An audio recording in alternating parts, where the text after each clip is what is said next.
Pessoal, então vai ser sobre perícias em ações de doença e acidente de trabalho. E sobre esse tema nós vamos fazer uma oficina. Então você já sabe que oficina é meter a mão na massa mesmo, né? Mas antes disso, eu queria só colocar um pouquinho o assunto em perspectiva, para a gente ver se a gente tem no Brasil saúde e segurança no trabalho. É só olhar pelas janelas, pelos prédios, que a gente vai percebendo que os equipamentos de proteção são devidamente utilizados. Você pode ver o plug ali auricular.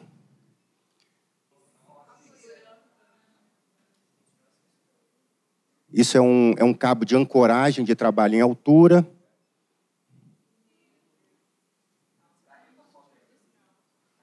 Esse é um equipamento de segurança também de alta precisão.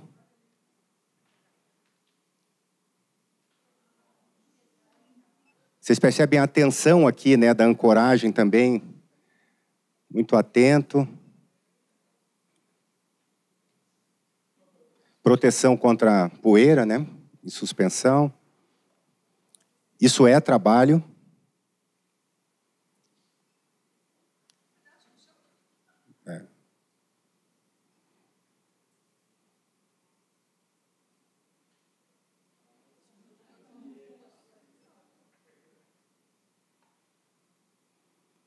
Quer dizer, e a insegurança acontece em lugares precários, mas também em empresas que a gente pode perceber que tem, né, uma boa estrutura e recursos para tanto, né?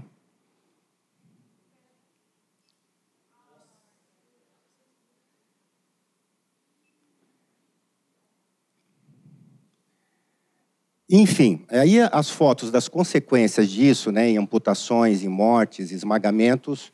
Claro, depois do almoço não seria nem conveniente a gente mostrar. Mas qual é o resultado desse cenário todo de insegurança, de descuidado com as regras de saúde e segurança? Que nós temos no Brasil, ainda que dados diminuindo, mas um número considerável de acidentes. Em 2015, que é o último anuário de acidente do trabalho do Ministério da Previdência, o valor de 612 mil acidentes. Mas se a gente pega os dados da Pesquisa Nacional de Saúde, esse número sobe para quase 5 milhões. Por quê? Porque os dados do INSS só alcançam os segurados. E aqui na Pesquisa Nacional de Saúde, a gente tem as doenças e acidentes de servidores públicos, dos rurais, as mortes por picada de cobra no campo, que para a Previdência muitas vezes, né, não são considerados como acidente. Então é um número realmente que sobe bastante. O Brasil, também com os últimos dados disponíveis, em 2015 teve 2.500 mortes por ano. Isso dá quase 7 mortes por dia.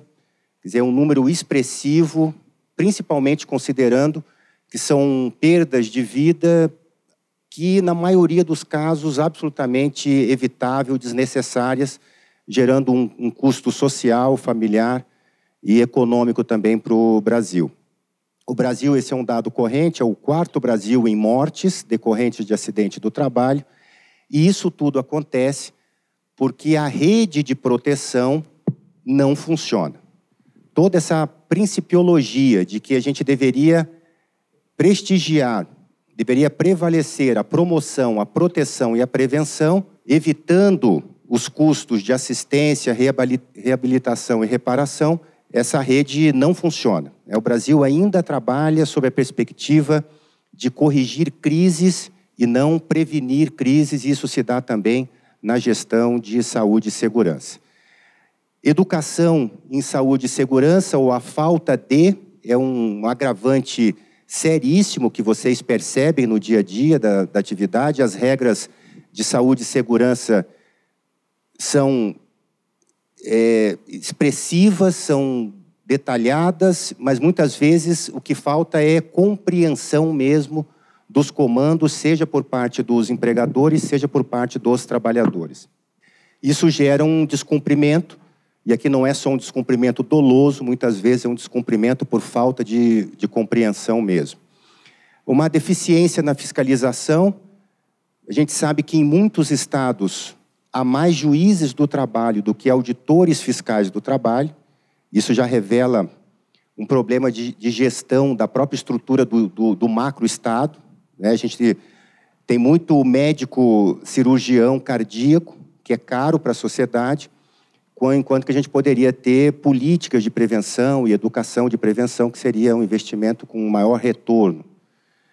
Atenção integral à saúde do trabalhador pelo Ministério da Saúde é algo que faz pouco, até pela falta de recursos. O SUS não consegue nem dar conta daquilo que é emergencial, imagina um plano desse mais audacioso. E a reabilitação profissional é algo que no Brasil foi sucateado, né? A gente esquece. Isso tem um outro pano de fundo também, antes de chegar nas nossas ações. Primeiro, o Brasil tem uma péssima performance educacional. Nesse plano de avaliação de educação, de 70 países, o Brasil fica ali nos 10 últimos. Isso revela que, apesar do aumento de investimento, o investimento é mal feito e o resultado não se apresenta de uma forma satisfatória. Por conta disso, e por outros fatores também sociais, a gente tem no Brasil uma baixa densidade ética. Mesmo porque quem não tem educação, instrução, pouco consegue se colocar no lugar do outro, mas de forma legítima e verdadeira, que é o pressuposto de um relacionamento ético. Pra vocês terem uma ideia, o Anuário de Saúde e Segurança Pública, numa pesquisa realizada, avaliou que 57% dos entrevistados, isso pode ser um corte da sociedade brasileira, veem poucas razões para seguir as regras. Ou seja, de um modo geral, e considerando outro dado ainda que mais de 80% entendem que é possível dar um jeitinho, o Brasil, como sociedade, ainda não internalizou a importância de se cumprir as regras. De um modo geral, a sociedade brasileira, e a gente percebe isso, cumpre as regras com medo da sanção. E como também isso é um outro fator complicado no Brasil, nem esse medo, então não existe nem o medo, nem a consciência, e isso revela um quadro caótico. Somando-se a isso, uma legislação em todas as áreas, e na trabalhista não é diferente, absolutamente analítica, confusa, com sinais contraditórios, legislação não atualizada. Então, coloquem tudo isso num caldeirão, né? Pessoas com baixa instrução, já uma predisposição de não seguir as normas e normas confusas. Então, isso gera um quadro que deságua no Poder Judiciário. Os últimos dados revelam que tramitaram no ano passado no Poder Judiciário mais de 102 milhões de processos. Isso revela o alto grau de litigiosidade da sociedade e a incapacidade de um diálogo ético, democrático, que possa conduzir a soluções não adversariais.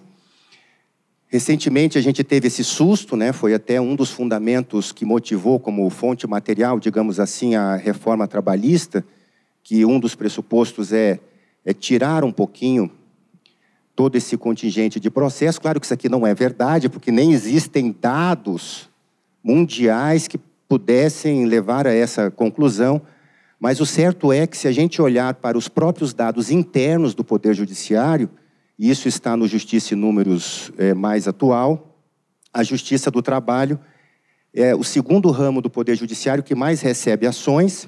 Recebeu no ano passado, de casos novos, 4.262.000 processos.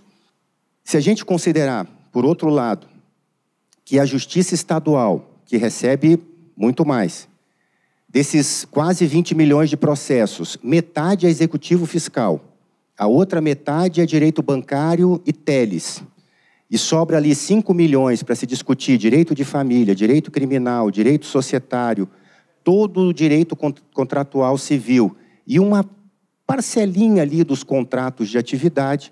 Só em confronto com isso a gente percebe que a Justiça do Trabalho recebe muitas ações para discutir um tipo só de contrato, né? Até pouco tempo o TST tinha mais súmulas do que o STJ. Vocês verem o grau de complexidade que um tipo de relação jurídica revela. E eu não estou aqui dizendo que isso é para o bem ou para o mal, se isso é bom ou ruim, não. Isso é uma constatação de litigiosidade mesmo. Para vocês terem uma ideia, esse é o único dado que a gente pode confirmar como sério, e eu tenho a fonte, depois quem quiser. Na Comunidade Europeia, a taxa de ações por 1.000 empregados é de 6, no Brasil é de 107. Então, já revela um dado surpreendente. Não que lá não existam mais ou tantos conflitos como se tem no Brasil, só que lá há outros métodos não estatais de solução de conflito, né? Questões de atuação de sindicato, representação dentro da empresa, etc. Nas ações trabalhistas, quem acertar essa, parece que está aprovado no curso. Qual é o pedido que se faz? É o pedido de prevenção? É o pedido de promoção ou proteção? Já viram algum pedido de reabilitação? Um pedido de correção do meio ambiente? Não, o pedido é de indenização. E a gente sabe bem por quê. Um dos fatores é que quando a situação chega no processo, o vaso já está quebrado.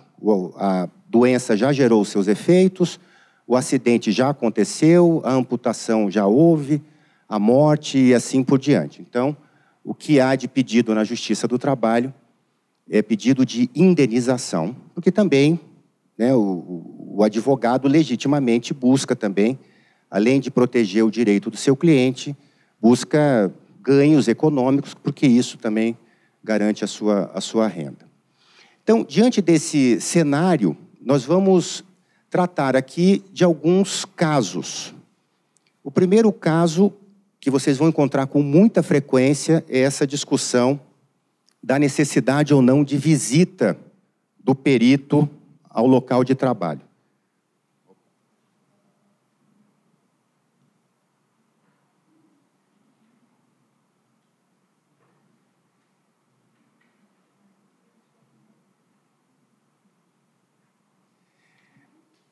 Então, são pequenos casos que nós vamos nos dedicar aqui uns minutinhos para ler primeiro o primeiro caso, e depois a pergunta é como essa questão seria decidida pelo grupo. Aí vocês vão ter um tempo de 10 minutos para debater um pouquinho. Não precisa formalizar nada em decisão, em despacho. Pontuar, basicamente, os pontos, os argumentos, para fechar a abordagem de toda a questão. E aí, depois, cada grupo, mediante rodízio, elege um relator para aquele caso e o relator explica, resumidamente, quais foram as principais conclusões. Vamos lá, então?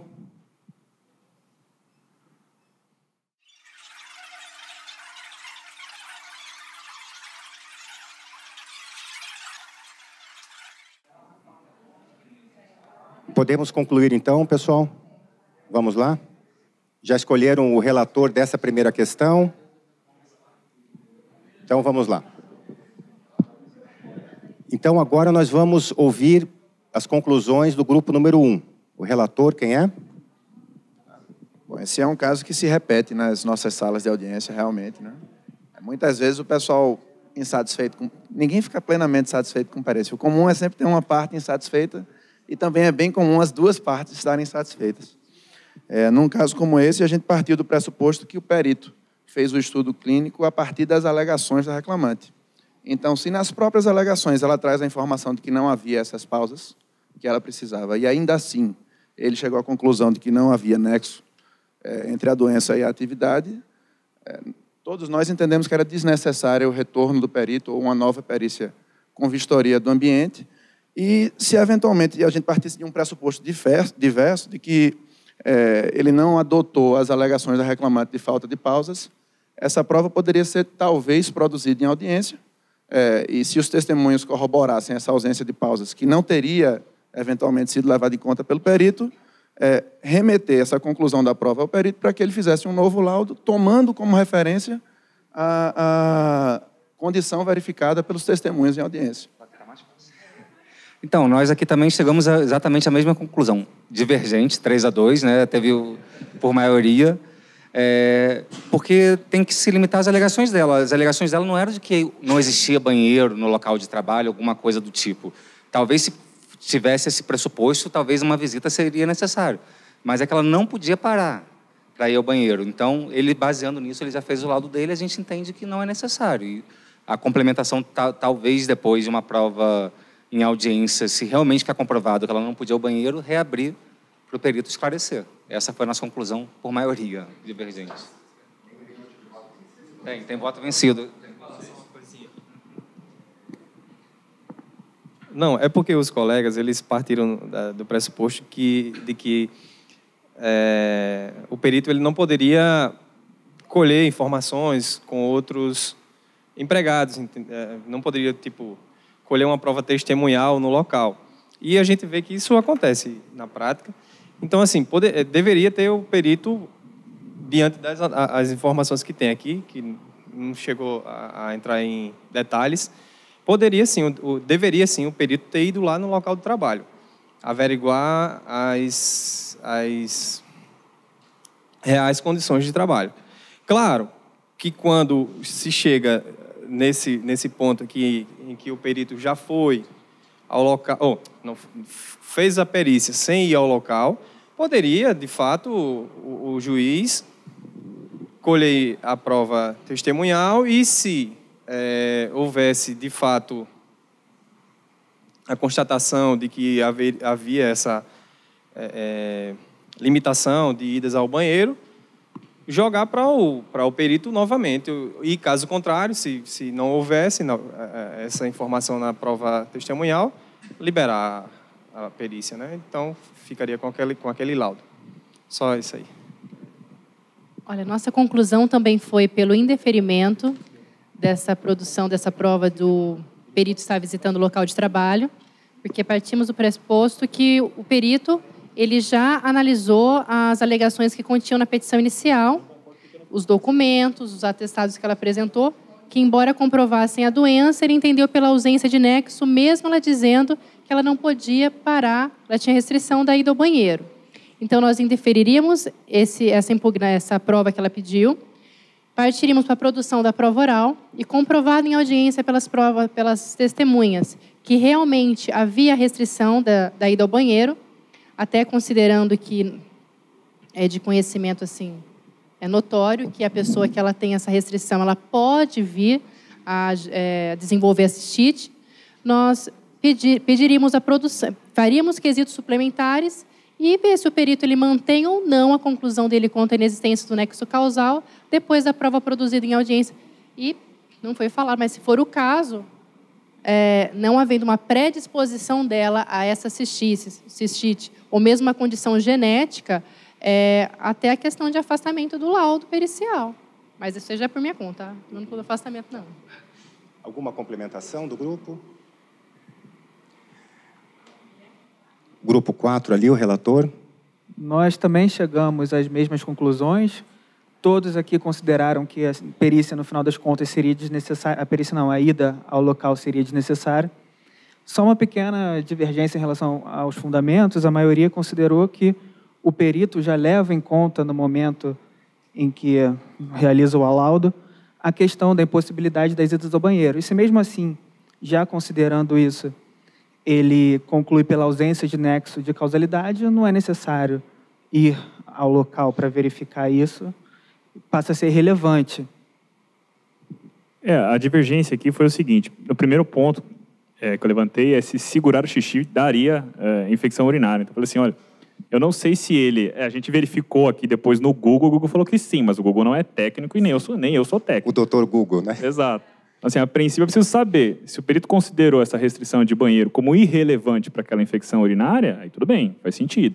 Agora, ainda que ele não tenha considerado a restrição do banheiro, a visita ao local seria desnecessária, porque essa prova poderia ser produzida em audiência, ou ele pode simplesmente considerar como verdade o que a reclamante está falando, e, eventualmente, a audiência a gente verifica se essa informação que é decisiva para a conclusão pericial se sustenta em instrução. Exato. Mas, não, veja, qual que é o grande ponto? Esse segurar xixi que ela está falando vai gerar essa infecção urinária? Na minha concepção, primeiro, eu não sei. Eu não sei, eu não tenho esse dado. É uma prova técnica, né? É uma prova técnica, eu não sou médico. Se eu soubesse, por exemplo, se ele falasse para mim, olha, é irrelevante se ela fazia ou não a quantidade que ela acha que ela deveria fazer. Porque essa frequência com que ela ainda reconhece que ia no banheiro não seria suficiente para gerar essa infecção urinária. Aí é absolutamente irrelevante qualquer discussão. Agora, não ficou claro aqui no textinho se ele levou essa informação em consideração ou não. Mas, de qualquer forma, foi isso aqui no grupo. A gente concluiu que seria desnecessária a visita. Embora, talvez, fosse necessária a complementação do laudo para saber, mas por que você considerou isso? Você levou em consideração a restrição da frequência? Ah, levei. Então é desnecessário. É, só um novo esclarecimento. Se ele falar assim, não levei em consideração, então, por favor, leve e depois eu vou verificar se essa informação se sustenta em instrução. Eu faria o caminho contrário do outro grupo. Que o outro grupo falou assim, joga para a instrução, vê se essa informação existe, depois devolve para o perito. Talvez fosse mais interessante mandar para o perito, considera o que o reclamante falou como verdadeiro. E aí, a instrução é ver se sustenta ou não a tese da reclamante. Foi muito legal a análise de vocês, porque vocês fizeram, de fato, o que o juiz deve fazer, né? que é ponderar e exercitar a elasticidade do caso e da necessidade da prova. E, de fato, o pressuposto que eu ouvi de todos os grupos é exatamente esse exercício da função da prova, né? Porque a prova tem esse objetivo de comprovar, né? Vocês percebem aí a raiz provar, comprovar, mas ao mesmo tempo depois esse fato comprovado tem que ser aprovado como hábil para gerar os efeitos pretendidos nesse processo decisório de subsunção do fato à norma. A questão é que a gente percebe na prática que todo mundo, e isso é legítimo, é humano, natural, se rege pela lei do menor esforço. Ou seja, se eu consigo um resultado agindo menos, por que eu vou fazer um resultado maior? Né? Fazer um esforço maior. Isso acontece também com os peritos. Até mencionava aqui com os colegas do grupo que quando a gente não tinha na Justiça do Trabalho essa competência e as perícias, né, vamos dizer assim, de saúde e segurança eram basicamente de insalubridade e periculosidade, não se discutia a não ida do perito ao local de trabalho, porque ele tem que avaliar exatamente os agentes insalubres e as condições perigosas in loco. Mas quando, às vezes, os mesmos médicos passaram a fazer as perícias de doença, as perícias começaram a acontecer ou nos seus consultórios, ou em alguma sala da vara, em salas alugadas em hotéis, vocês vão ver de tudo. Né? Menos e raramente no local de trabalho. E como a função do laudo pericial é, de um lado, provar e diagnosticar a doença em si, que muitas vezes a alegação na petição inicial é só de que o trabalhador está doente, mas não há nenhum exame, nenhum atestado, nenhum laudo que comprove isso. Há casos em que essa documentação do diagnóstico já vem com a petição inicial e o objetivo da perícia é provar um nexo. E aí o nexo vai passar pela análise das camadas de meio ambiente do trabalho que a própria Organização Mundial de Saúde reconhece. Qual é a primeira camada de meio ambiente do trabalho? É aquela camada mais concreta mesmo, como o nome já diz, né? O meio ambiente biomecânico. São as questões de temperatura, de iluminação, de ergonomia, de piso, de ventilação, enfim. Aquela série de coisas que estão no meio ambiente físico. Mas há um outro meio ambiente que é mais sutil, que é o meio ambiente organizacional. Ou seja, se eu tiro uma foto de uma padaria, eu consigo analisar assim, rapidamente se o piso, né, não tem desníveis ou se estão sinalizados, né, se o maquinário é ou não relativamente seguro. Agora, como é que o trabalho se movimenta ali naquele meio ambiente biodinâmico? Como é que ele se organiza? Como é que é a gestão? Como é que são as rotinas? A liderança, o comprometimento, percebe? Cobrança de meta, engajamento, controle de idas ao banheiro. Então, se eu tenho uma frente de supermercado, eu posso ver um, mas não vi todos, né? Porque cada empresa vai ter a sua dinâmica, a sua organização. E, claro, tem uma terceira camada que a OMS também coloca sobre meio ambiente, que aí é um aspecto mais de aconselhamento que o empregador deve dar adotando as políticas de qualidade de vida e saúde. Aí campanhas de contra tabagismo, né, de exercício físico, alimentação saudável, mas num plano mais de aconselhamento. Agora, o que é responsabilidade do empregador? É a constituição e manutenção do meio ambiente físico e psicológico também, organizacional.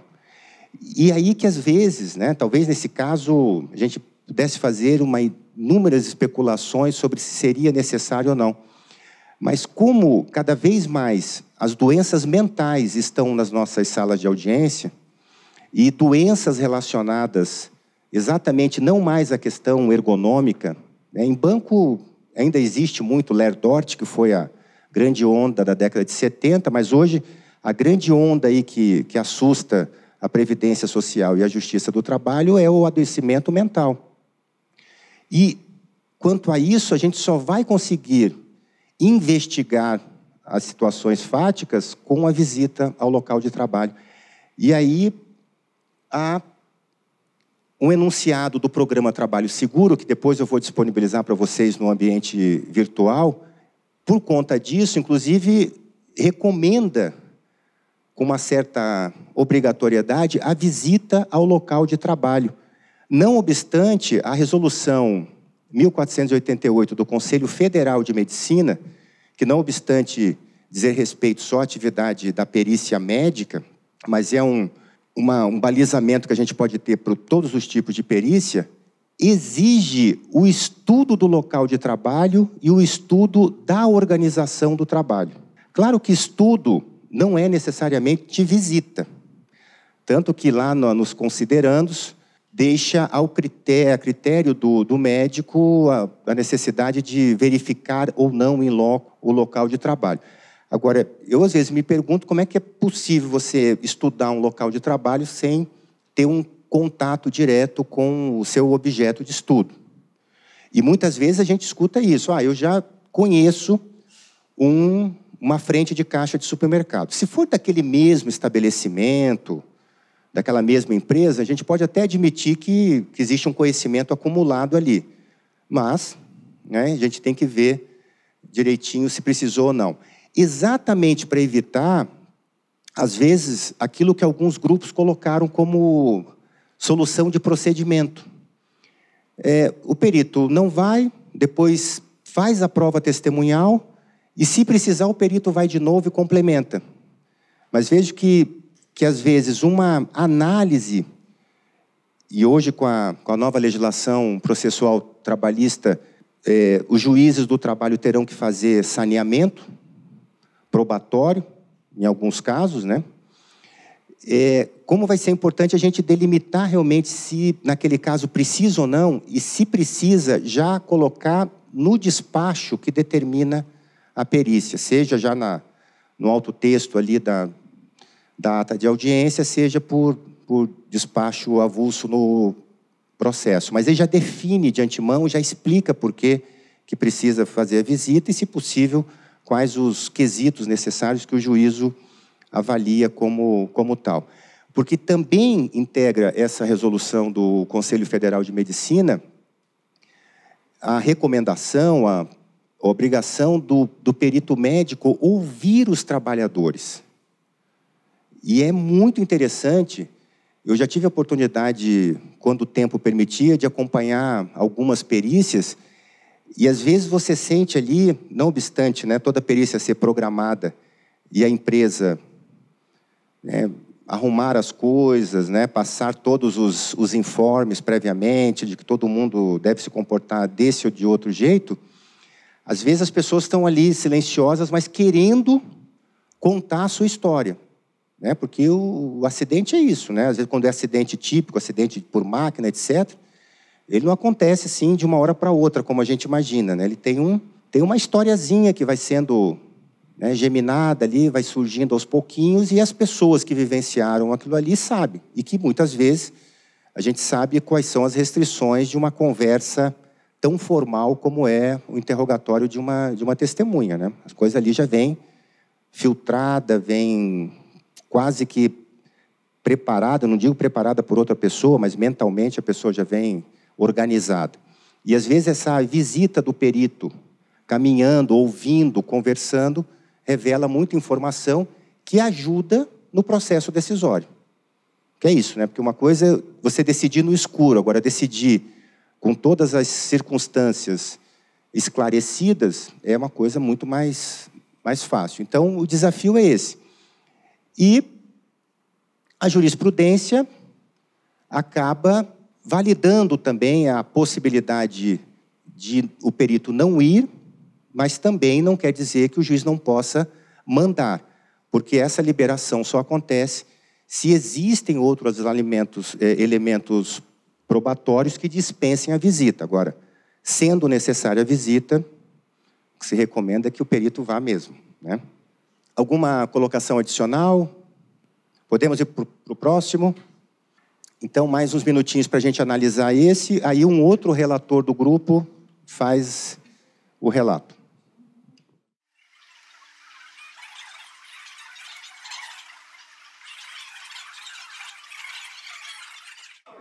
Vamos lá então, pessoal. Vamos fazer um rodízio aqui com o primeiro grupo. Começamos com o grupo número 2. E quem é o novo relator? Bom, no nosso grupo, a conclusão do caso 2 foi mais fácil, quase unanimidade, ainda não, quase unanimidade, por conta da diferença de causas de pedir. Uma é uma doença, um transtorno mental, e foi constatado um problema ortopédico, né? E, por isso, o grupo entendeu que, realmente, em razão da limitação devida da causa de pedir, seria inviável colher o laudo pericial apresentado. Nosso grupo foi no mesmo sentido. Aceitar essa conclusão e condenar a empresa, no caso concreto, seria ofender o princípio da distrição e das regras legais que embasam esse princípio. Haveria ofensa ao contraditório. E aqui, frisar que é uma situação distinta da súmula 293 do TST. Parece que o que anima a súmula 293 é uma situação de inviabilidade da parte ter acesso a um elemento técnico da perícia, né? Que só a perícia poderia demonstrar. E aqui, no caso, ou dói a cabeça ou dói o ombro, né? A parte de antemão, ela sabe isso. A gente tem uma procurada que fez uma pesquisa nas decisões, os precedentes da súmula 293. Eu achei aqui um voto do ministro Marco Aurélio, da década de 80, isso já é bastante revelador. Ele faz menção explícita à existência do jus postulante na existência do trabalho. Então, uma decisão da década de 80, realmente eu acredito que o jus postulante deveria ser mais utilizado nessa época, e a parte não teria acesso a esses elementos técnicos. E faz menção também à simplicidade que decorre do texto seletista, do 840, né? Que exige apenas uma breve exposição dos fatos. Mas, no nosso caso concreto, uma breve exposição dos fatos já seria suficiente para revelar que são circunstâncias fáticas diferentes, que o reclamante teria plenas condições de reclamar da dor no seu ombro. Partimos do pressuposto que o senhor perito analisou a doença de origem mental e afastou. Caso ele não tenha se manifestado, se trabalho pericial teria que ser refeito, levando em conta aí a causa de pedir trazida na inicial. Eu acho que isso aí.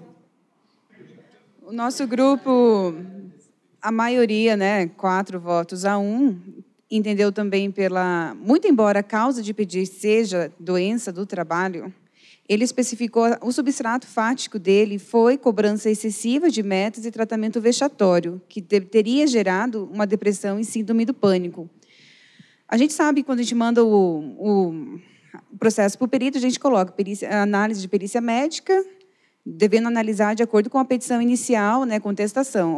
Nós entendemos, então, que ele deveria ter se limitado ao que consta na inicial e na defesa, justamente para observar o contraditório e a ampla defesa.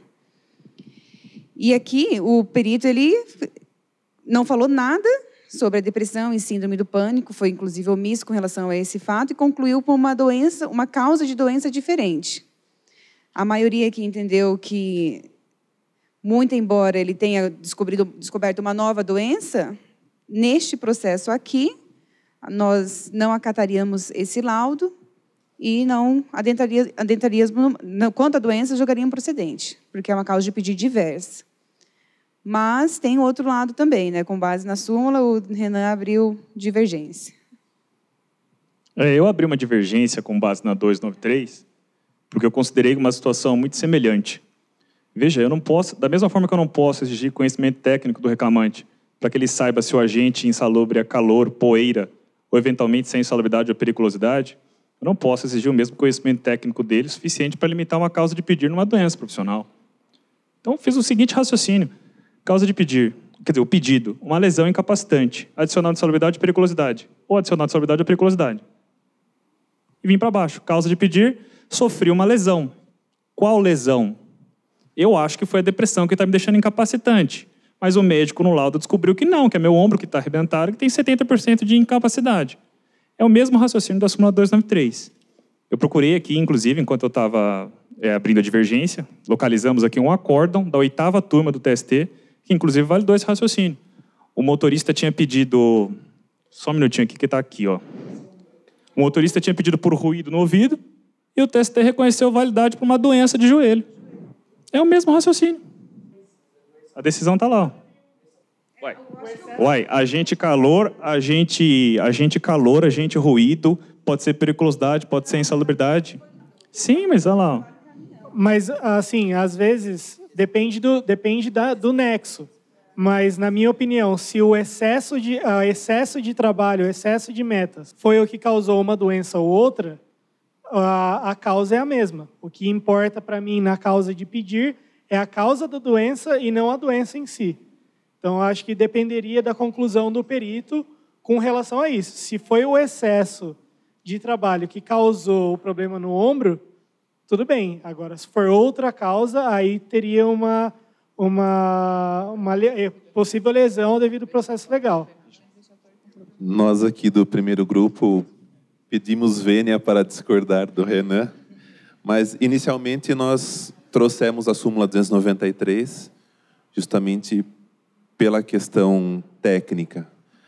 Porém, a insalubridade ou a periculosidade que seja da súmula 223, efetivamente ela envolve uma questão técnica alheia ao conhecimento presumível do reclamante.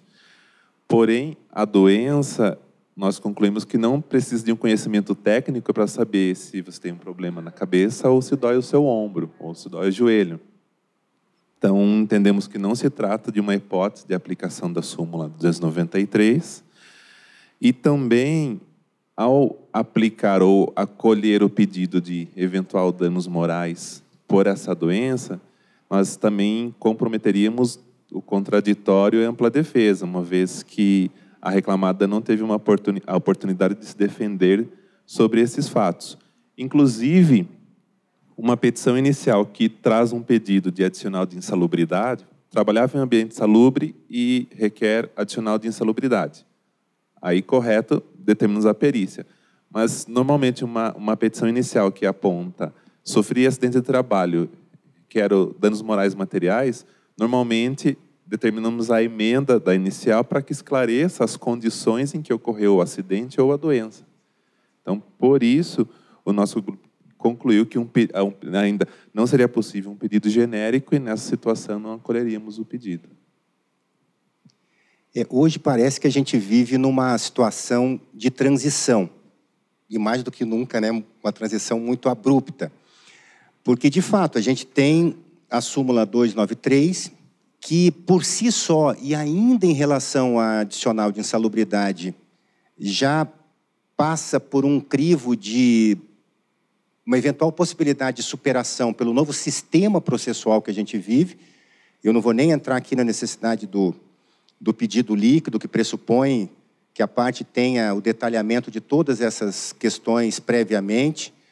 É muito interessante como a gente se baseia historicamente no princípio da informalidade, da gratuidade, que se baseia na perspectiva do ius postulandi, quando, na verdade, o ius postulandi, eu não sei, com 23 anos de primeiro grau, acho que eu peguei uns 2, 3 casos no máximo. Né? Claro, a realidade de Santa Catarina pode ser outra, mas, enfim, eu acho que nas regiões de vocês também, ius postulandi vai ser uma coisa muito mais rara ainda. Hoje, todas as ações são patrocinadas por profissionais técnicos, advogados, e o advogado, quando atua na justiça comum, na federal, porque precisa fazer um esforço necessário para alcançar aquele resultado que ele busca, ele segue uma técnica muito mais apurada. Na justiça do trabalho, como tradicionalmente o juiz, né, é um juiz herói, um Hércules, que pergunta tudo para a testemunha, que toca o processo de ofício, às vezes os advogados também, até para não atrapalhar, acabam deixando que o juiz toque com mais liberdade o processo. A questão é que, de fato, o TST estendeu esse pressuposto da súmula 293 para questões de doença ocupacional também. E, claro, lendo a ementa, sim, pode até dar um susto, né? Porque, imagina, a gente atira numa coisa, acerta a outra e dá certo, né? Mas não são casos isolados. A gente tem já outras decisões do TST, e se for garimpando aí, a gente vai encontrar um substrato jurisprudencial nesse sentido. A questão é, se eu posso admitir uma causa de pedir diferente, quando eu julgo o pedido de inexistência de doença ocupacional, transita em julgado para todas as hipóteses possíveis e imagináveis que ele poderia ter, se ele pede por doença mental e é indeferido porque não reconhece, se depois ele tem um problema de Ler-Dort, está abrigado pela coisa julgada? Né? Todo mundo entenderia que não, né? Outra coisa, agora com o novo CPC, se, por exemplo, mesmo insalubridade, imagine que o empregado pede insalubridade por ambiente frio. Aí a empresa traz a ficha de EPI, traz a nota fiscal de compra da roupa térmica, faz toda a sua construção probatória em relação àquele fato. Para dizer, olha, ou não existe, ou existindo, o EPI conseguiu ilidir os efeitos dos agentes, etc. Aí a perícia reconhece um elemento estranho. Como é que a gente vai fazer? Vai reabrir a fase postulatória da defesa para ela poder complementar documentos? Porque...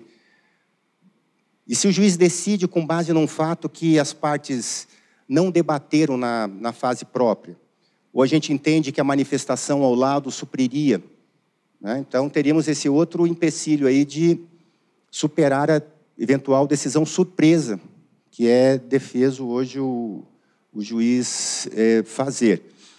E a pergunta que fica, né? Claro que a gente está aqui na casa do TST, mas é um ambiente acadêmico, um debate aberto, se essa súmula já não teria passado por superação. Né? Porque quando vocês forem julgar, e, enfim, escolhendo pela sua aplicação ou pela sua não aplicação, né? De qualquer jeito terão de fundamentar para blindar os argumentos contrários, seja pela prevalência da súmula, seja por eventual superação. Mas esse é um dilema que vocês vão encontrar com frequência também.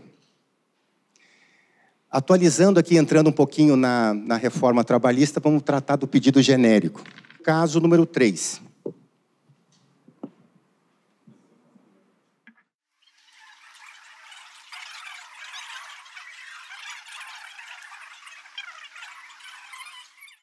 Vamos lá então, pessoal. Grupo 3, pode começar? Bom, aqui no caso a questão é mais processual. Então, na indenização por dano material, com relação ao pensionamento, a gente admite o pedido ilíquido, por causa do artigo 324, parágrafo 1º, inciso 2 do Código de Processo Civil. Com relação às despesas médicas, depende da causa de pedir. Se ele alega que são danos emergentes, despesas médicas já consolidadas, ele deve liquidar o pedido. Se são despesas médicas que ele pode, ou eventualmente ainda despender no decorrer do processo, pode ser líquido pelo mesmo pelo mesmo fundamento legal. Com relação ao dano moral, ele é obrigado a quantificar. E com relação aos parâmetros do artigo 223G da CLT, agora com a redação da Lei 13.467, são parâmetros que o juiz deve seguir, não necessariamente devem vir postos na petição inicial. Falta alguma coisa? Só isso. Não, a gente nem tinha feito a diferenciação entre a indenização por danos materiais, então eu vou falar o que eu entendo aqui. Não sei se o resto do grupo vai entender igual. É que eu acho que o artigo 324 tem que ser lido em consonância também com o artigo 292, inciso 5 do CPC. Então, eu acho que tanto danos morais como materiais tem que vir fixado na inicial, o valor do pedido. Com relação à ausência, à alegação de inépcia, por ausência na causa de pedido dos elementos a gente acha que não é causa de inépcia. Isso não deveria, isso não consta no artigo 840 da CLT como requisito da inicial, até porque foi mantido a simples e breve exposição dos motivos como uma característica da petição inicial. Porém, com relação à ausência de pedido, a ausência do valor da indenização, tanto material como moral, a gente entende que caberia abrir espaço para a parte emendar a inicial. Só então, em caso não houvesse o cumprimento dessa determinação, a extinção do processo. Todos aqui compartilham do entendimento de que o pedido não vindo líquido tem que abrir prazo para saneamento? Extingue de plano? Também não extingue? Veja, é o que eu estava discutindo aqui com a Vicky. Eu preciso saber a extensão da lesão. O reclamante não tem conhecimento do tamanho da lesão. Ele pode ter perdido 100% da capacidade, ou ele pode ter perdido 10% da capacidade dele. Abstraindo um pouco desse caso, desse procedimento de, entendendo a necessidade do pedido ser líquido, se extingue de plano, sem resolução de mérito, ou abre prazo? Abre prazo. Esse é o consenso bem razoável, né? Então, não sei se o grupo já quiser emendar na exposição. Eu divergi de novo aqui do pessoal. E tem que ser um outro relator também. Quem que não falou aí? Não, nós 4 entendemos como o pessoal já expôs aí. A questão da inépcia, que o próprio artigo 223G fala que o juízo que vai determinar vai levar em conta aqueles critérios. Então, não seria caso de inépcia. E a gente abriria prazo para a emenda, não extinguiria de plano, levando em conta o artigo 321 do CPC, levando em conta também o 324, não seria necessário liquidar o que ainda não for possível, né, os danos materiais. Mas os danos morais a gente entende que deveria liquidar, sim, em razão do CPC. Eu acho que é nisso que o Renan discordou mais. Não, veja, como eu estava dizendo, o reclamante precisa saber a extensão da lesão que ele sofreu. Eu posso ter perdido 10% da minha capacidade de trabalho ou 100% da minha capacidade de trabalho. Com base no 944 do Código Civil, a indenização é medida pela extensão da lesão. Eu não sei o tamanho da extensão dessa lesão. Então, nem sequer os danos morais eu poderia liquidar. A gente autorizar que o reclamante liquide num valor que ele acha que sofreu é dar uma espécie de carta branca para ele liquidar muito acima de um valor, porque ele não sabe se é 100% ou se é 10%. Se a ideia é moralizar o processo, ele precisa primeiro saber qual foi o tamanho da extensão da lesão. Mas depois ele fixa o valor. Então, aí, nesse caso, você deixaria de aplicar a lei com que fundamento? Porque a lei determina... 324, parágrafo 2º. É lícito, porém, formular pedido genérico, quando não for possível determinar desde logo as consequências do ato ou fato. Em relação aos danos materiais que ele já tem conhecimento, por exemplo, uma despesa médica que ele já tem. As despesas, que foi o que o Ricardo falou, as despesas médicas consolidadas deveriam ter sido liquidadas, porque ele tem como saber o tamanho da bronca. Agora, despesas médicas futuras, pensionamento, porque vai depender do grau de redução da capacidade. E o próprio dano moral, eu jogaria no 324, parágrafo 2º, e dispensaria da liquidação, até o dano moral. Aqui o nosso grupo ele concordou com a maioria daquele grupo ali. A gente entende que, na verdade, os danos conhecidos, danos materiais conhecidos, ele tem que liquidar, e os danos morais ele também tem que determinar o valor. Não há uma inépcia nesse caso, não é a hipótese de extinção, abriria prazo para emenda, até porque já é consolidado o entendimento que o direito à emenda é um direito subjetivo da parte, conforme a súmula 263 do TST, que inclusive tem um texto que é não preencher outro requisito legal, abre prazo para emenda. Em relação à questão de observar os elementos do artigo 223G, a gente também entende, como o grupo ali mencionou, que esse artigo é dirigido ao juiz. É um dever do juiz observar aquilo e não da parte. Até porque a redação do artigo 840 foi mantida no ponto em que determina que a parte exponha de forma breve os fatos que resultam do dissídio. Uma coisa que eu estava pensando aqui. O reclamante poderia fazer pedido sucessivo em relação a esse pensionamento? Tal valor. Caso não seja atendido, que seja tal valor. Porque realmente é uma situação sucessivo. Eu me imaginei agora. Não sei se eu estou viajando. Porque realmente é complicado ele saber a extensão do dano dele. Mas a lei manda ele limitar. Então, 100%. Caso o laudo prove que seja outra que seja 70%. E ir fracionando, mas também a gente ia criar um monstro. Não sei. Eu pensei que um advogado... que isso pode acontecer. Quanto à questão do dano moral, eu vou concordar com o Renan. Eu achei muito interessante a reflexão dele, porque uma coisa é uma redução de 5% temporária, outra coisa é uma redução de 100% permanente para o trabalho que ele se inabilitou. Então, que o dano moral aqui é algo até acessório, né? Depende realmente do grau de extensão. Uma coisa é ele poder voltar a trabalhar em 6 meses, uma coisa é ele não poder nunca mais trabalhar naquela função. Normalmente é a única função que ele sabe desempenhar, então acho que o dano moral também vai variar. Então, nesse caso, eu vou acompanhar o Renan. Não sei se mais alguém do grupo quer falar alguma coisa a respeito. Tá. Eu acompanho o relator também, nesse caso.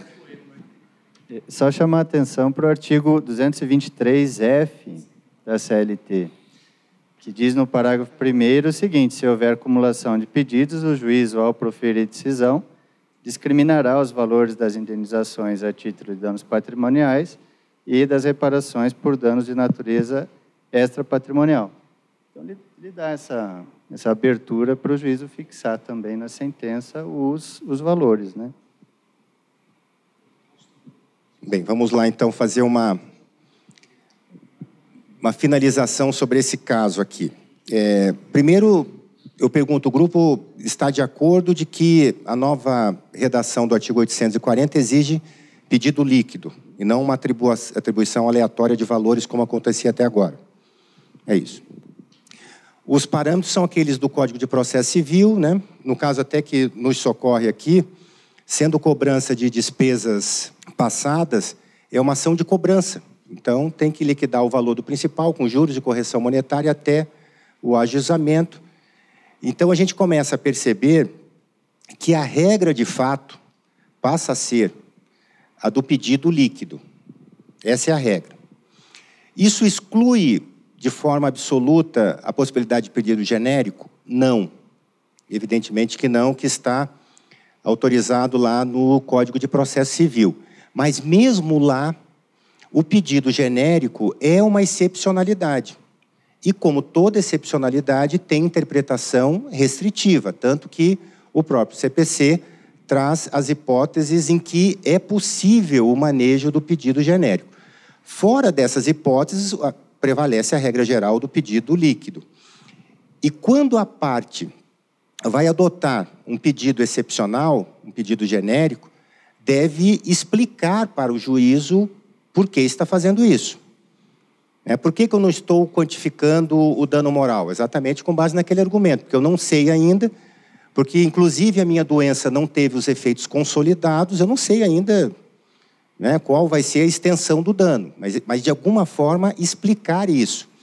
a gente começa a perceber que essa simplicidade da petição inicial trabalhista há muito tempo já foi abandonada, muito embora a gente sempre, né, dessa simplicidade se socorra meio que para perdoar alguns pequenos pecados que a gente vai vendo aí no dia a dia, até pela função social e a principiologia protetiva, etc, etc.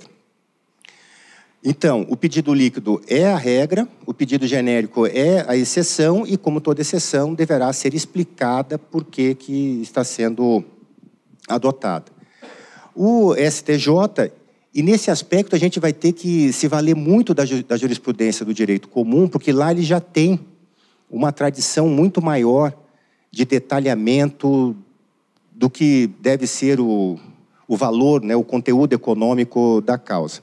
Se admite também, isso é tão discutível que chega ao STJ, é uma matéria, né, controvertida, e, no mesmo sentido, a jurisprudência admite o pedido genérico quando, de fato, a sua quantificação dependa de aspectos que fogem ao controle da parte. Imagine uma restituição de plano de previdência que depende de cálculo atuarial e uma série de outras questões. Então, nesses casos excepcionais, mediante uma boa justificativa, a parte explica.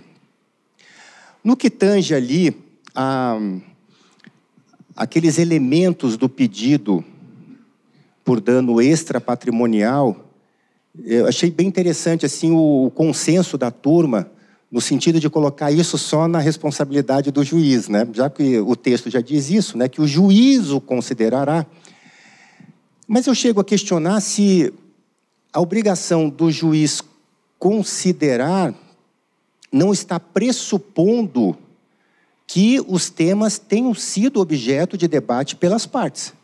Exatamente, de novo, para permitir o contraditório substancial, impedir a decisão surpresa, porque vários daqueles elementos ali são agravantes, outros são atenuantes, e uns e outros incidirão na fixação do grau do dano e, dentro da sua banda de possibilidade de multiplicadores pelo maior benefício da Previdência Social, se eu escolho, né, como se fosse a dosimetria da pena, né, mais perto da pena mínima, mais perto da pena máxima. Então, me parece que quando a lei coloca que o juiz considerará, ele considerará a partir de uma obrigação que as partes têm previamente de debater aqueles aspectos. Quando eu tenho falado da reforma para os advogados, eu tenho dado esse susto, pelo menos, né, dizendo o seguinte, olha, é uma obrigação que já deve vir na petição inicial. Claro, não precisa abrir um capítulo para cada ponto daquele, mesmo porque tem temas ali que você pode dizer, olha, não houve retratação, não ocorreu isso. Aquilo que, de fato, for relevante para influenciar na classificação do grau e no valor, me parece que as partes devem debater previamente. Hoje a gente já sabe que, pelo novo CPC, também o pedido de dano moral deve ter um valor correspondente. Não era assim. No começo, quando esse tema veio para a competência da Justiça do Trabalho, era muito comum os pedidos absolutamente genéricos mesmo, né? Olha, eu quero uma indenização por dano moral, a valor a ser arbitrado pelo prudente e criterioso, né, análise de Vossa Excelência e tal. Hoje o Código já exige uma indicação de um valor pretendido. Isso tem impactado, inclusive, tangenciando um pouco aqui numa análise sobre honorários de sucumbência recíproca com base na súmula 326 do STJ. A gente sabe que muitos querem aplicar esta metodologia para todos os pedidos, horas extras, adicional, etc.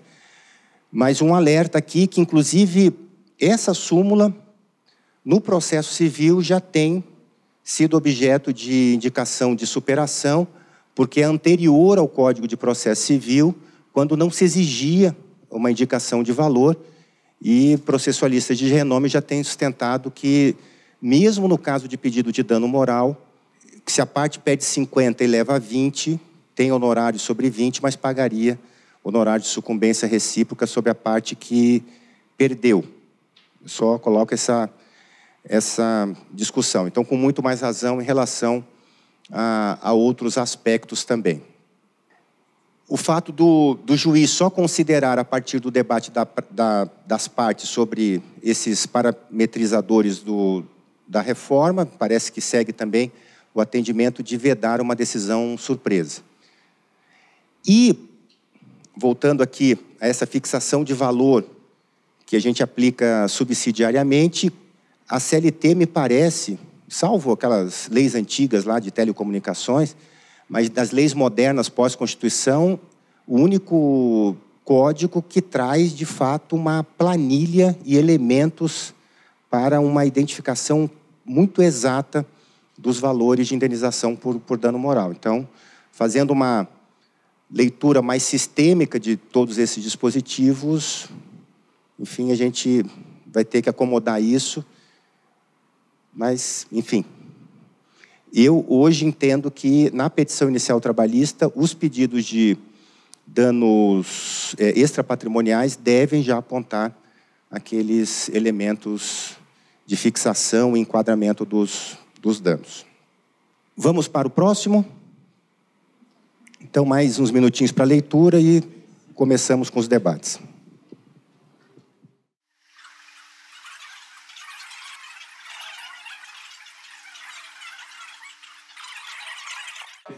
Vamos lá, então, gente.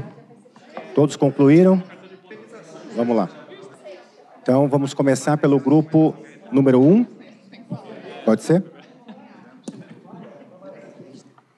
Vamos lá. Nesse caso aqui, embora haja confissão,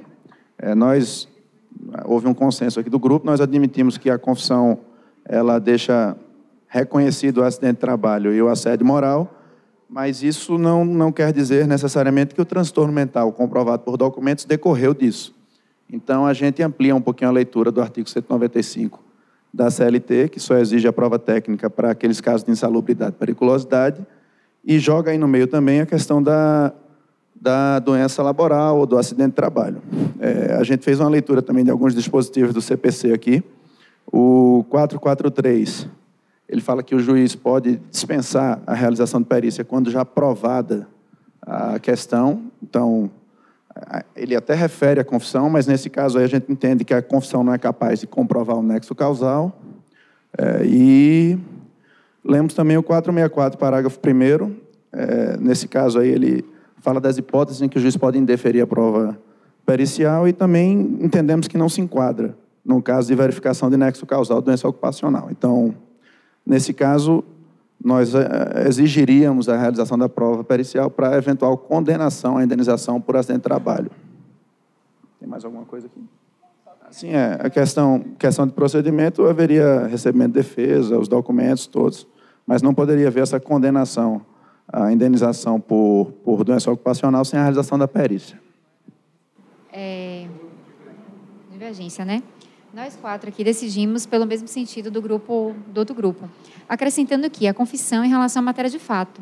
O nexo seria uma prova técnica, então não teria como haver confissão em relação à prova técnica. Inclusive, a gente também deu uma olhadinha na jurisprudência, achamos julgados que vão fundamentar a nossa decisão e poderíamos também citar o artigo 375 do CPC, para fundamentar. Só teve uma divergência entre os grupos aqui, porque eles entenderam provada a doença por conta da confissão, e a gente entendeu que foi por conta do documento. Não, a gente não disse que estava provada a doença por causa da confissão, não. O acidente. O assédio e o acidente. Na minha divergência era justamente essa. Eu entendo também, eu concordo com o grupo deles que estaria pela confissão comprovado, então, né, presumindo como verdadeiros o acidente e a doença. E aí eu entenderia pela aplicação do 375 e do 472 do CPC, que diz que o 375 que o juiz aplicará as regras da experiência comum, subministrada pela observação do que ordinariamente acontece, e o 472, que diz que o juiz poderá dispensar a prova pericial quando as partes, na inicial e na contestação, apresentarem sobre as questões de fato pareceres técnicos ou documentos elucidativos e considerados suficientes. Claro que não dá para saber tudo ao certo quanto que tem aqui seria suficiente ou não, mas a princípio eu entenderia que seria suficiente, como seria acidente de trabalho. num assédio moral, por experiência comum, entenderia que estaria configurado, então, o nexo pelo transtorno mental daria provimento para indenização. Deixa eu fazer um complemento aqui. Embora a gente tenha reconhecido esses dois fatores aí, de fato, pela confissão e também pelos documentos, né? A conclusão que a gente chegou pela necessidade da perícia é porque o transtorno mental, embora verificado naquele momento, ele pode ter decorrido de um outro fator. Pode ser que ele tivesse a doença mental, que se agravou por alguma coisa, muito antes desse assédio ou desse acidente. Então, a gente precisaria desse elemento avaliado por um perito para dizer tecnicamente se aquele transtorno mental, ora verificado, decorreu daquele assédio, daquele acidente. Sim. Inclusive, a parte final do artigo 375 do CPC ressalva a sua aplicação ao exame pericial. Por isso que, nesse caso, a gente entende que não seria aplicável o artigo 375. Mas a parte final é quanto ao conhecimento técnico, né? Eu usei como conhecimento do uso comum, a parte do começo, né? Ele ressalva quanto ao conhecimento técnico. É porque a gente partiu da premissa que exatamente nesse caso é necessário um conhecimento técnico para vincular uma coisa a outra, estabelecer o que? O nexo. Sim, sim, não, eu entendi. Por eu só divergi nesse ponto, mas eu fiquei pensando bastante. O nosso grupo aqui não... Foi uma votação até que unânime aqui dessa vez. O que... Mas a gente só analisou uma questão aqui, porque assim, o reclamante fez um enquadramento jurídico na petição inicial. Ele disse que ele sofreu assédio moral. A confissão ficta recai sobre os fatos. Eu não sei se o que ele narrou gera um assédio moral. O advogado pode ter pedido de forma equivocada. Fulano me injuriou e eu quero indenização por assédio moral. Não, pode ser uma injúria em que haveria, inclusive, a desnecessidade de demandar pelo laudo pericial, porque um xingamento jamais poderia ter causado um transtorno moral desse grau. Então, a confissão recairia primeiro sobre os fatos. Eu teria que primeiro analisar se os fatos narrados na inicial poderiam ou não configurar assédio moral e depois, só depois, mandar para o perito falar, à luz desses fatos, que por força da confissão ficta são incontroversos, dá para ter gerado esse transtorno mental? Não, eu não abriria. Eu verificaria se os fatos narrados na inicial podem gerar um assédio, porque ele pode ter narrado um fato que não se enquadraria tecnicamente como assédio. Se sim, para a perícia. Porque a gente mandaria para a perícia bem pelo nexo causal, porque simplesmente porque existe o acidente de trabalho, o acidente que ele alega pode ser que não seja relacionado ao trabalho mesmo. O nosso grupo acompanha os demais, para ser bem breve. Por ser necessário uma prova técnica, nós iríamos pedir a perícia para poder condenar a empresa nesse sentido. De fato, gente, nesses casos assim é muito complicado prosseguir nesse efeito que a revelia gera, que é o julgamento conforme o estado do processo, o julgamento antecipado do mérito, sem que se tenha elementos, primeiro, para se ter certeza sobre o nexo, para ver que, nesse caso, né, normalmente a gente está tratando de uma concausa, e só o laudo pode perceber o grau de contribuição que o trabalho deu no surgimento ou agravamento da doença, e também fixar o grau de incapacidade, se é permanente, transitório. Então, me parece que a gente tem realmente um desafio muito grande. Se for para não deferir a perícia, que haja um fundamento muito robusto e poderoso nesse sentido. E a gente percebe agora que, com a nova redação também da CLT, aquele efeito que era muito automático da ausência da parte reclamada na audiência e a revelia, já encerramento, e vamos tocar para diante, ficou bastante alterada com o novo texto, né? Porque a revelia agora não produz os mencionados efeitos, os efeitos do caput. Aquilo que já se aplicava, né, por aplicação subsidiária, quando a pluralidade de reclamados, um deles contestar, quando o litígio versar sobre direitos indisponíveis. Aqui talvez a gente pudesse enquadrar essa situação, né, a ausência de um instrumento que a lei considere indispensável para a prova do ato, e aí o ato seria o nexo. Eu acho que parece que seria possível se ancorar nesse dispositivo para fundamentar uma eventual decisão nesse sentido.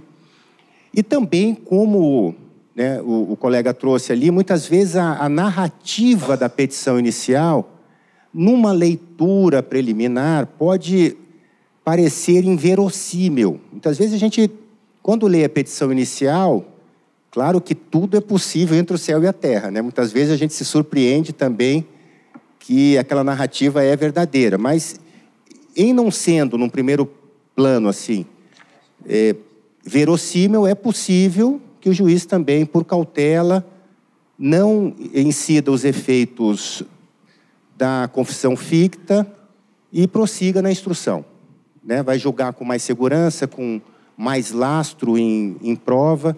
Me parece que com isso a gente caminha mais no sentido de fato, se fazer justiça ao caso concreto.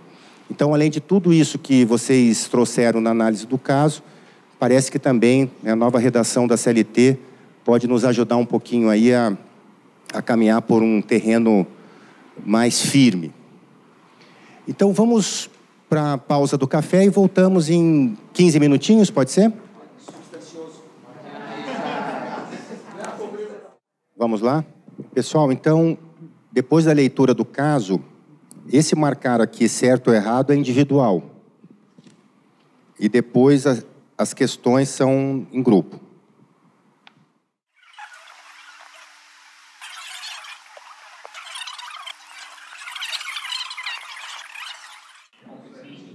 Vamos lá, então, começando. Qual o grupo que se candidata? Então, vamos ver aqui primeiro sobre o certo e errado aqui. No número 1, quem que entendeu que um trabalhador responsável e experiente teria, de acordo com o caso narrado, seguido as regras evitando o acidente? Quem respondeu certo? Errado? Todo mundo? Na alternativa número 2 ali, a empresa agiu com rigor para preservar a cultura de segurança. Quem que entendeu que está certo? Errado? Também. Na questão 3, quem que entendeu que está certo? Tinha a chavezinha de final de curso. Tá. E sobre a justa causa, quem acha que ele deveria ter sido dispensado por justa causa? Ninguém? E ficou configurado um ato inseguro, excluindo a responsabilidade da empresa por culpa exclusiva. Está certo ou errado? Errado? Tá. Então vamos no grupo número 1 agora sobre a primeira questão. Nosso grupo, a unanimidade, concluiu positivamente que os trabalhadores tiveram que se ajustar à situação, porque esse local da solda era o gargalo da produtividade e qualquer dificuldade ali encontrada impactava nos demais espaços da produção. E diante dessa necessidade, como uma forma de otimizar a produção, eles se ajustaram, embora colocando em risco a própria integridade física. Foram as nossas conclusões. É como votamos. Vocês podem, na sequência, segunda... Isso. Aqui nós ficamos inicialmente na dúvida porque o bypass, aqui apontado, seria como uma questão de qualidade. Porém, também concluímos que era uma questão de produtividade, porque, a princípio, tinha o intuito de agilizar a produtividade, porém, ao mesmo tempo, impactava na qualidade, porque com aquele procedimento eles já identificavam a falha de imediato e não precisavam esperar o final do ciclo, né? Então, também concluímos positivamente em relação à segunda questão. A terceira questão, quanto à ausência de vistoria no local de trabalho, fizemos uma análise à luz de uma instrução processual e concluímos também positivamente que essa estratégia poderia ser reconhecida sem uma vistoria no local de trabalho, inclusive por depoimento pessoal ou testemunhas que confirmassem a prática desse bypass, colocando em risco a integridade física dos trabalhadores. O trabalho real não observava os padrões de segurança, justamente até porque eles deixaram de atender todas aquelas precauções, como as placas de advertência para acesso ao local do robô de solda. E a última questão, concluímos que a perícia poderia ser realizada por engenheiro quanto ao descumprimento das normas de segurança, mas para a constatação de eventuais prejuízos físicos, né, eventual limitação sofrida pelo empregado, isso seria objeto de perícia médica e não caracterizaria, ainda que a contrário senso, a OJ 165, que admite tanto que a perícia de insalubridade seja feita pelo engenheiro ou pelo médico. E até nós falamos, mas se o médico pode fazer o trabalho do engenheiro, por que o engenheiro não pode fazer o trabalho do médico? E até a colega gaúcha aqui nos apontou, porque a formação do médico do trabalho, ele envolve o conhecimento de segurança do trabalho, né? Por outro lado, a formação do engenheiro não traz os conhecimentos médicos. Então, concluímos afirmativamente em todas as questões, exceto na penúltima. Nós aqui concluímos mais ou menos a mesma coisa, só abrimos divergência em relação à vistoria no local de trabalho. A gente entendeu que é necessária essa vistoria nesse local de trabalho para caracterizar todo o ambiente, como foi colocado. Isso, a gente achou importante também essa vistoria para verificar a situação dos demais trabalhadores, até para eventualmente oficiar o MPT, se fosse o caso, né? E em relação aos demais questionamentos, nós entendemos da mesma forma. Também no último aspecto da questão da perícia, também achamos que depende do objeto da perícia, né? Achamos importante que fosse feita uma perícia do ambiente laboral também para essa questão de oficiar o MPT também para preservar a segurança dos demais trabalhadores, nesse caso aqui. Em linhas gerais, o nosso grupo também chegou às mesmas conclusões. Quanto ao local de trabalho, acho que aqui foi unânime que é dispensável até a perícia, até porque essa gambiarra, esse bypass é facilmente manipulável, então quando o perito fosse lá, muito provável que a empresa já teria adequado o seu ambiente de trabalho. Seria muita ingenuidade achar que ela deixaria todo o ambiente de trabalho como ele de fato é. E, no mais, basicamente, concordamos com os demais grupos. O nosso praticamente foi o mesmo também. Só a gente ficou uma dúvida em relação à burla, que seria a segunda questão, se ela fosse uma necessidade operacional para garantir a qualidade. Teoricamente, a gente pensou também na hipótese de qualidade. Sempre existe, quando você compra uma máquina, um padrão de erro conhecido pela empresa. Então, teoricamente, seria mais por quantidade do que por qualidade, porque esse padrão de erro ele é conhecido ao comprar a máquina. E a gambiarra, e realmente, em relação à perícia do local de trabalho, eles tiram o arame e depois emitem encate. Então, às vezes, seria mais válido ter várias pessoas confirmando isso do que a perícia no local, porque não ia encontrar nada. Bem, vamos aqui, em resumo, então, ver o que a investigação revelou, como já a gente pode inferir da própria narrativa. Que a solda dava defeito, né? Se estava dentro da margem ou não é uma questão, mas de fato dava defeito. O defeito gerava retrabalho, o portão aberto não parava o robô, a área era gargalo de produção, os trabalhadores entravam habitualmente na zona do robô para checar os defeitos e marcar as peças para o conserto manual. Era habitual passar o portão, a chefia imediata era ciente dessa situação e vários já haviam levado tapas do robô. O que a gente aprende com esse caso? Primeiro, todo trabalho, absolutamente todo, será feito de um jeito ou de outro, inclusive o nosso. Quando veio o PJE, né, hoje você já pega o PJE bem já azeitadinho, mas A gente vai fazer o trabalho com a ferramenta disponível. E isso se dá também, e com muito mais ênfase, no chão de fábrica. O trabalho vai ser feito, ele vai adaptar uma ferramenta, vai burlar os procedimentos de segurança, mas o trabalho vai ser feito. E quando vem a cobrança de produtividade, os trabalhadores se adaptam. O problema é que quando acontece o acidente, aí fica aquele jogo de empurra, porque nos processos vocês vão perceber que, apesar daqui, a gente analisando assim, né, como se fosse uma historinha tal, a gente percebe ali que é um problema gerencial da empresa. Ela sabia, permitia e estimulava, porque isso gerava produtividade e ganho. E os trabalhadores se adaptam e vão fazendo. Mas quando chega no processo, qual é o argumento? Culpa exclusiva da vítima. Ato inseguro. Descumpriu as regras. Fez a gambiarra. Percebem? Descumpriu a ordem do encarregado.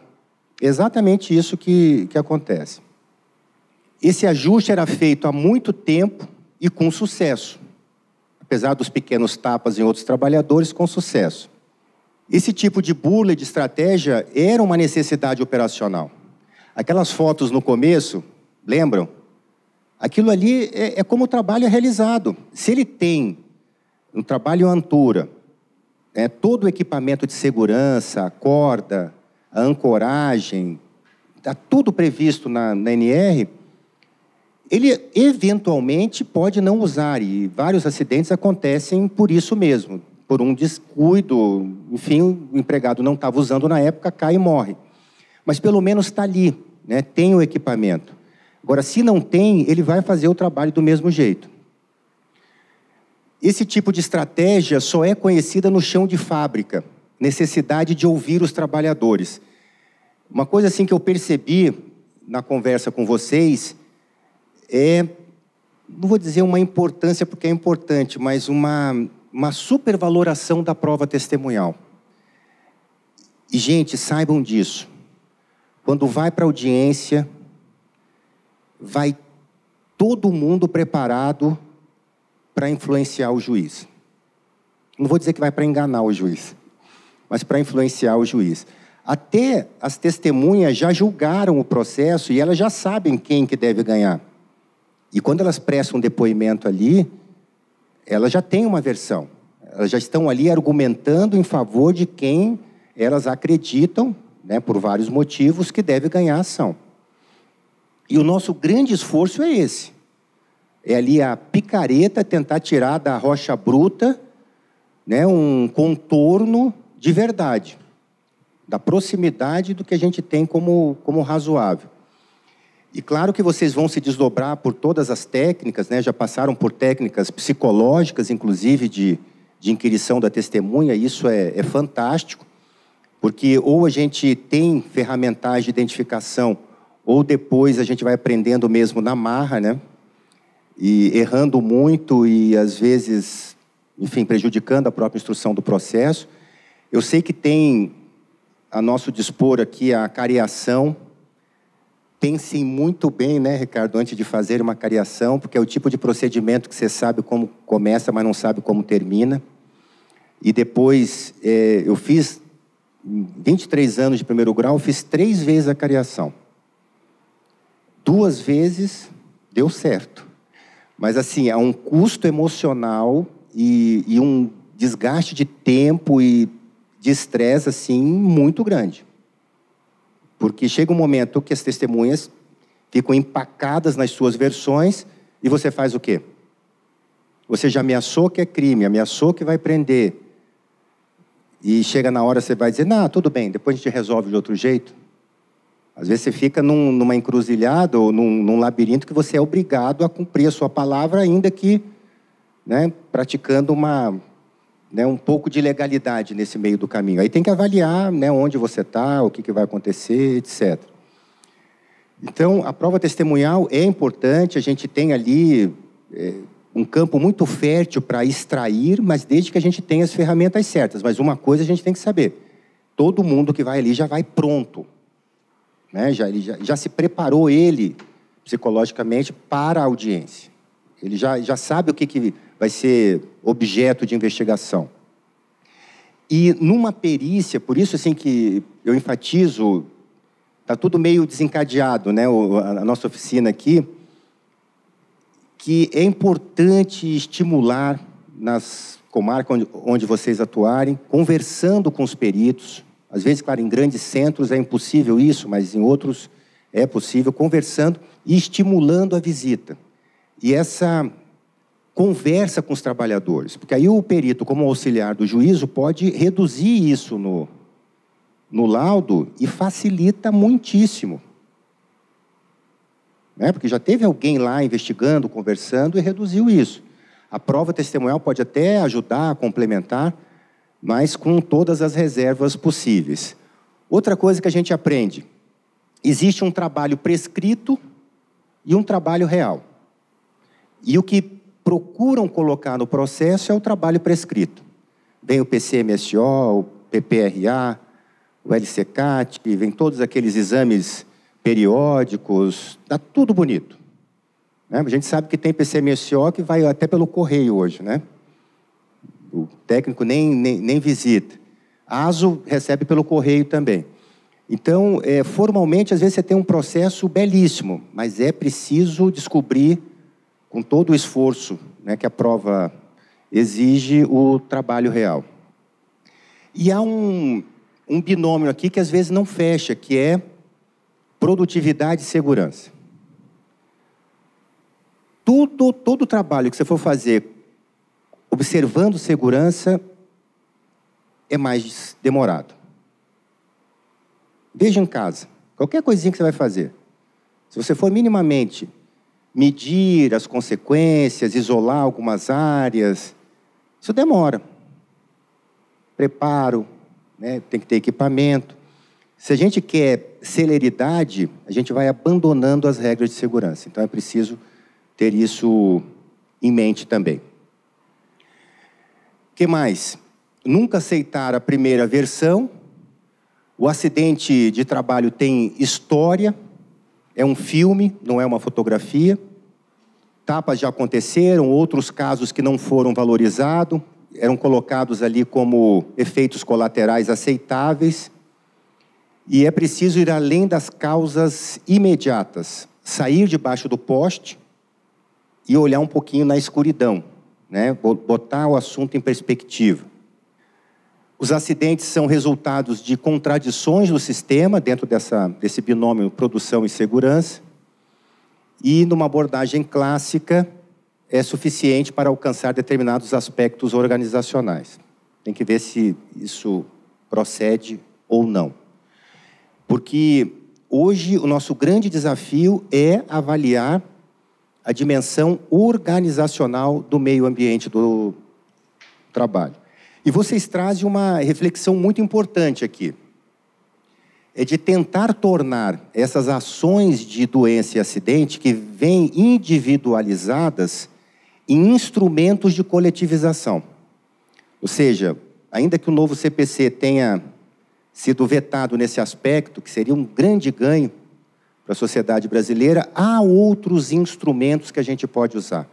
O Programa Trabalho Seguro, faz uns 3 anos, fez um grande seminário virtual, inclusive via Enamat também, e foram aprovados vários enunciados que depois estarão no meio virtual de vocês, e um deles era a possibilidade de transformar a audiência de casos de meio ambiente, desde que, claro, esse meio ambiente afetasse um certo número relevante de trabalhadores, numa audiência coletiva para que pudesse subsidiar instruções em outros processos e também, inclusive por uma audiência pública, ampliar a base de discussão e muitas vezes dando publicidade àquele problema que no processo individual não chama atenção. Por exemplo, sistema organizacional de bancos. Vocês vão enfrentar milhares de casos de assédio moral em bancos por cumprimento de meta, cobrança de meta, etc. Julgando individualmente, está lá. O banco vai administrando isso. Agora, se abrir uma audiência pública, isso qualquer juiz pode fazer em qualquer processo, imagine dar uma certa publicidade a isso. Que hoje os grandes empregadores, que são poucos numericamente, mas são expressivos em números de processos, o que mais eles temem é a imagem, a marca.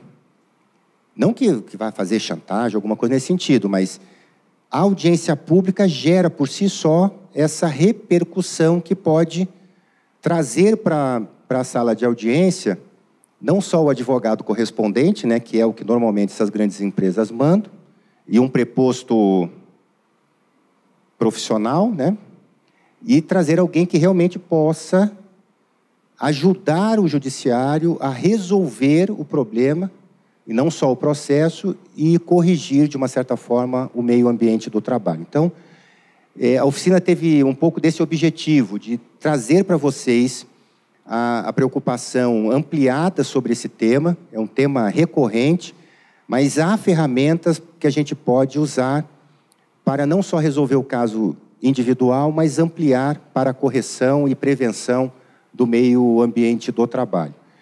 Os instrumentos estão aí. Quando vocês forem atuar numa comarca, é importante ter o perfil do que acontece naquela região, especificamente aqui sobre acidentes. Se já morreu alguém, né, no último ano, nos últimos anos, qual é o tipo de atividade econômica, o perfil de empresas. Que vocês sabem quantas empresas ativas tem no Brasil hoje? Perto de 20 milhões de empresas. 20 milhões. Quantos trabalhadores com carteira assinada a gente tem no Brasil? 38 milhões e meio. Vamos arredondar para 40. É surpreendente, né? Você tem 40 milhões de trabalhadores com carteira assinada e quase 20 milhões de empresas ativas. Dessas 20 milhões de empresas ativas, 7 milhões são MEI, microempreendedor individual, que é uma espécie de trabalhador que ganha até R$5.000 por mês. Mas se você somar MEI, micro, pequeno e médio, chega a 93% das empresas. As sociedades anônimas de capital aberto, que são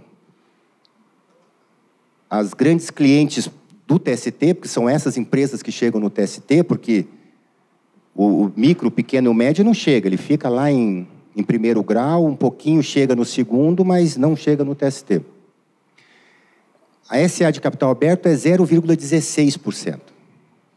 Numericamente são poucas, mas são muito expressivas na empregabilidade e nas ações judiciais.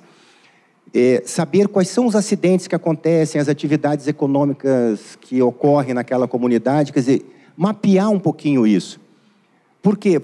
E pelo processo do trabalho, quando a gente chega numa vara, baixa a cabeça e começa a derrubar a pilha, a gente sempre vai analisar a relação de trabalho sempre pelo viés do trabalhador.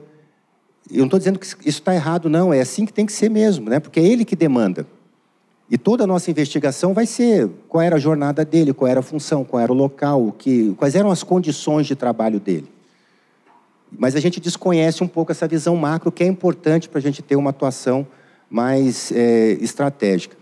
Até me lembro de um caso, e a gente vai instruindo as coisas assim, e tem uns nomes de funções assim que a gente nem sabe o que é, porque também às vezes não faz diferença, né?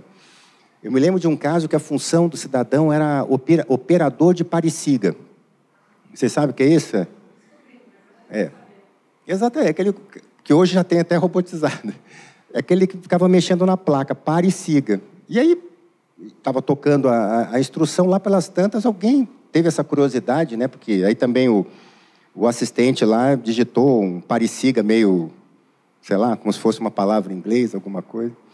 Mas é isso. Então, é importante a gente ter essa visão ampliada de onde a gente atua para que a gente possa ter uma visão, uma atuação mais estratégica e não ficar resolvendo milhares de processos, mas sim contribuir para um estágio a mais nesse assunto que é tão importante, que é o assunto do meio ambiente do trabalho.